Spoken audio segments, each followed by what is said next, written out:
പെരുമ്പാവൂരിൽ pickup van കാൽനട യാത്രക്കാരനെ ഇടിച്ചു തെറിപ്പിച്ചു. ആശ്രാമം ഹയർ സെക്കൻഡറി സ്കൂളിന് സമീപമാണ് അപകടമുണ്ടായത്. അപകടത്തിൽ ഗുരുതരമായി പരിക്കേറ്റ പെരുമ്പാവൂർ സ്വദേശി ഷാജിയെ കോട്ടയം മെഡിക്കൽ കോളേജിൽ പ്രവേശിപ്പിച്ചു. അപകടത്തിന്റെ ഞെട്ടിക്കുന്ന ദൃശ്യം റിപ്പോർട്ടർ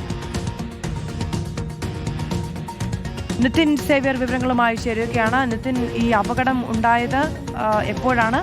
ഈ കാൽനട യാത്രക്കാരന് പരിക്ക് ഗുരുതരമാണോ?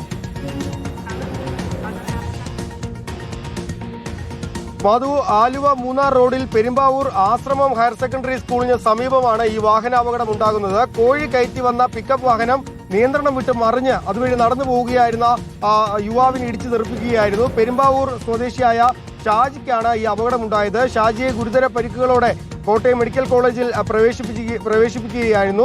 എതിർദിശയിൽ വന്ന രണ്ട് കാറുകളിലൊന്ന് ഓവർടേക്ക് ചെയ്യുന്നതിനിടെ ഈ കോഴി കയറ്റി വന്ന ഈ വാഹനം ഈ പിക്കപ്പ് വാഹനത്തിലേക്ക് ഇടിക്കുകയായിരുന്നു. തുടർന്നാണ് ഈ വാഹനം നിയന്ത്രണം വിട്ട് റോഡിലൂടെ മറിയുകയും റോഡിലൂടെ നടന്നു പോവുകയായിരുന്ന ഷാജി ഇടിക്കുകയും ചെയ്യുന്നത്. നിലവിൽ കോട്ടയം മെഡിക്കൽ കോളേജിൽ തീവ്രപരിചരണ വിഭാഗത്തിൽ ചികിത്സയിലാണ് ഷാജി. ഈ പിക്കപ്പ് വാഹനത്തിൽ ഉണ്ടായിരുന്നവർ നിസ്സാര പരിക്കുകളോടെ രക്ഷപ്പെടുകയായിരുന്നു. നിതിൻ സേവ്യറാണ് വിവരങ്ങൾ നൽകിയത്.